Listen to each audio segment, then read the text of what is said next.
Well, my friends, here we are. December. Welcome to the Minister's Monthly Message, which will be made available the first Thursday of each month.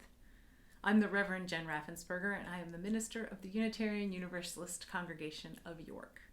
We hope this little fireside chat, this time of reflection and consideration, will be refreshing to you during this hectic time. And of course, please keep listening until the end when we'll go over a few highlights of the month at UUCY. In last month's reflection, I shared some words from my colleague, the Reverend Gretchen Haley, and asked us to think about giving thanks and centering joy. That is the way we tend to order things, isn't it? Here in the United States in the early 21st century. November is for thanks and December is for joy. Except that, of course, those things are more complicated than the version our culture sometimes expresses for us. And of course, these particular seasonal expressions are often tied to specific religious practices that may not be culturally attuned to our own histories or families of origin or the communities we join. Yet still, we're told over and over, be grateful, share joy. Joy and gratitude cannot be forced, but they can be practiced. And joy is a particularly tough road to practice on, because joy is a complicated thing. In her essay on joy, novelist Zadie Smith writes, "Joy is such a human madness." She writes that joy is a thing one must be in. It's more than a feeling, it is a complete sense of being, a way we are made fully open to the world. And by being fully open to all the world, that means all the amazingly good stuff and the really bad stuff.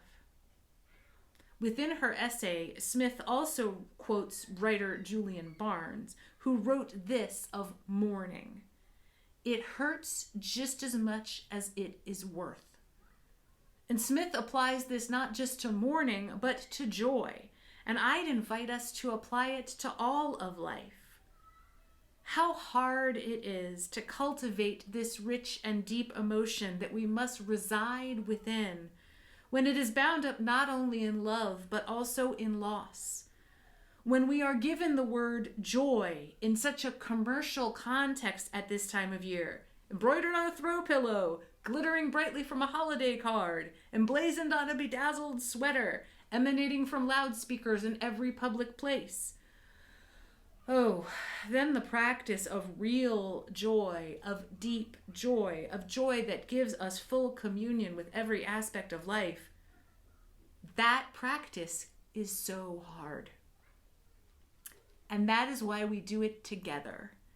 We can each cultivate our own spiritual paths, of course, but in a faith community, we can strengthen and support one another.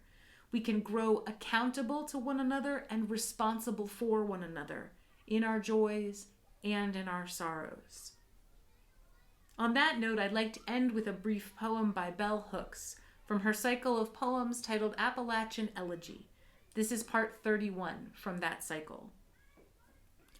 Returning to sacred places where all is one, embraced belonging, an intense field of possibility, wondrous goodness fills the air.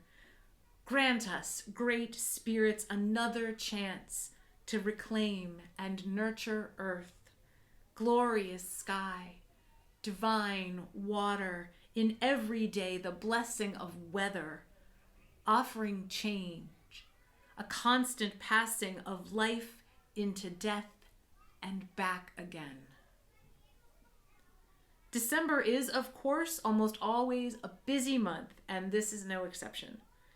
From the Unitarian Universalist Association, you are invited to attend a nationwide online conference called Compass, Navigating the Paths to Liberation Together, on December 11th and 12th. That's a Saturday and a Sunday. This event is for lay leaders, religious professionals, adults, youths, members of congregations, and anyone else interested in diving into an exploration of interdependence in UU theology and practice. There will be discussions and small breakout groups and an online concert by the group Rising Appalachia. If you're interested in becoming more connected with the larger Unitarian Universalist community, this is a wonderful opportunity. More details and a link to registration can be found on the calendar at uucy.org. Click Calendar and then Events. We also have a week of celebrations planned from December 19th, our Christmas pageant, through to December 26th. There will be many opportunities for us to have fellowship.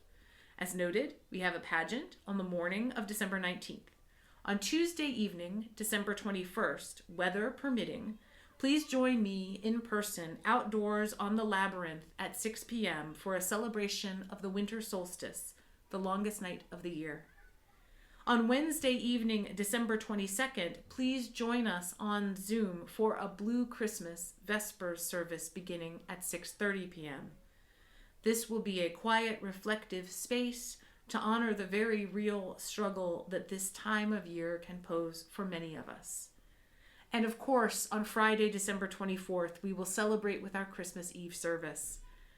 And while we'll not have a standard worship service on Sunday, December 26th, keep your eye on your email for a little holiday treat from our staff.